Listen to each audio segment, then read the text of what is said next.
Assalamualaikum semuanya, selamat datang di berita singkat dari obrolan fighter. Sorry, kemarin gak upload, mau istirahat dulu sehari. Seperti biasa, dunia memang selalu menyajikan berita-berita yang menarik. Maka dari itu, sambil santai, mari kita bahas berita terkini. Dustin Poirier sudah lalu lalang di kelas lightweight dan termasuk senior di kelas lightweight dengan banyaknya pertarungan yang telah dilaluinya. Memang sudah semestinya The Diamond menjadi juara di kelas ini. Walaupun sempat tertunda karena betapa sulitnya dan beratnya melepas kuncian dari Khabib Nurmagomedov, membuat Dustin harus bertarung lagi untuk bisa menjadi juara. Dan karena memang tabiatnya adalah juara, setelah kalah dari Khabib, Dustin tidak pernah kalah satu kali pun. Hingga akhirnya tibalah waktunya untuk melawan sang juara baru tak terbantahkan, yaitu Charles Oliveira.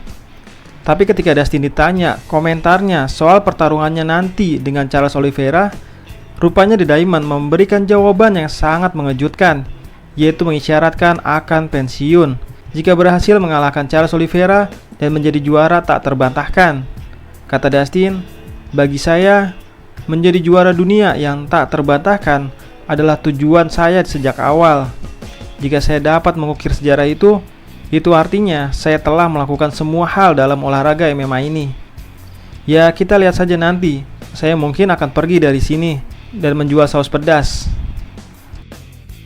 Entah ini hanya gurauan atau untuk menarik perhatian atau beneran, yang pasti setahu gue, Dustin itu bukan tipe fighter yang suka cari perhatian, alias mirip seperti Khabib, yaitu tidak pernah menarik apa yang diucapkannya.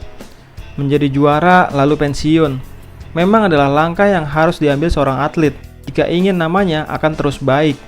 Seperti apa yang dilakukan Khabib Nurmagomedov dan Georges St. Pierre, yaitu pensiun ketika sudah di atas.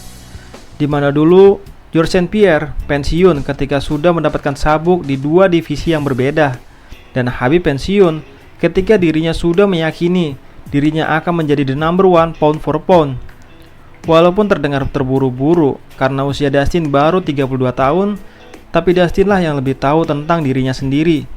Lagi pula, setelah mengalahkan Conor McGregor 2 kali, Dustin telah mendapatkan penghasilan 3 kali lipat jika dibandingkan seluruh penghasilannya dari debutnya di MMA hingga melawan Dan Hooker, yang jika ditotal, Dustin memiliki kekayaan 2 juta dolar.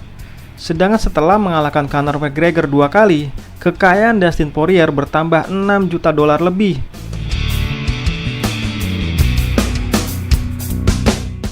UFC secara resmi telah memilih Jiri Prochazka untuk menjadi cadangan jika di antara Jan Blachowicz dan Glover Teixeira ada yang mundur dalam pertarungan 30 Oktober mendatang.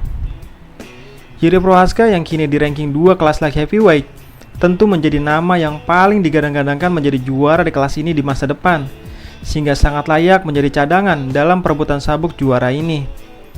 Jiri Prochazka yang kini menjadi idola baru khususnya para fans MMA di Indonesia, tidak pernah kalah sejak 2016 dan kini dalam 12 kemenangan beruntun di MMA. Jiri Prochazka disukai para fans MMA karena terkenal kebrutalannya. Bayangin aja, dari 32 pertarungannya, hanya ada 2 pertarungannya yang benar-benar butuh penilaian juri. Selebihnya benar-benar baku hantam. Karena hampir semua pertarungannya selesai hanya dalam 1 ronde. Sisanya selesai dalam 2 atau 3 ronde. Itu pun hanya 6 kali. Sekali lagi, selebihnya hampir semuanya selesai dalam 1 ronde. Kalau nggak Jiri Prochazka yang menang, ya lawan yang menang. Pokoknya lebih sering selesai 1 ronde. Tapi pertarungan paling sering dimenangkan oleh Jiri Prochazka. Sehingga sangat banyak fans yang menjulukinya sebagai samurai, karena benar-benar seperti pedang dan tidak ada kata main aman. Namun di balik ini semua, ternyata ada yang sedang frustasi. Siapa lagi kalau bukan fighter yang juga berharap juara dan berharap bisa menjadi lawan Jiri Prochazka, yaitu Alexander Rakic. Fighter yang hanya 1 kali kalah dalam 15 pertarungan terakhirnya, kini berada di ranking 3 kelas light heavyweight dan sudah berkali-kali menyatakan keinginannya melawan sang samurai, yaitu Jiri Prochazka. Namun Jiri Prochazka tidak memberi respon sama sekali. Dan ini membuat Alexander Rakic frustasi. Hingga membuat cuitan yang isinya, "Pertarungan terakhir saya adalah bulan Maret kemarin. Dan di sini, saya masih menunggu pertarungan.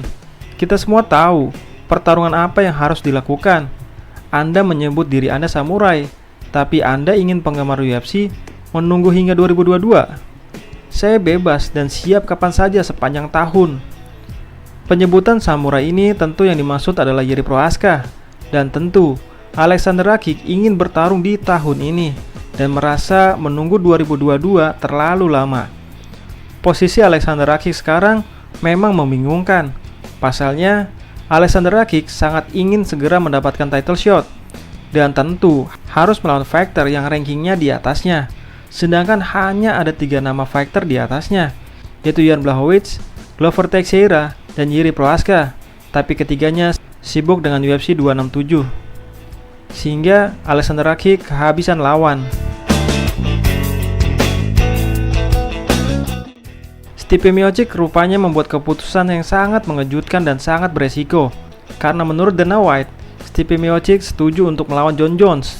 Walaupun UFC belum mendapatkan jawaban dari Jon Jones apakah siap melawan Stipe Miocic, ya paling juga nggak ada respon karena masalah bayaran yang tidak sesuai dengan diinginkan Jon Jones. Tapi apapun itu, keputusan Stipe ini sangat bertolak belakang dengan apa yang diharapkan Georges St. Pierre, yaitu untuk sabar dan fokus untuk bisa membalas kekalahannya dari The Predator Francis Ngannou. Namun Stipe justru bersiap diri melawan fighter baru di kelas ini, yang bahkan bukan fighter main-main, melainkan fighter salah satu terbaik sepanjang masa.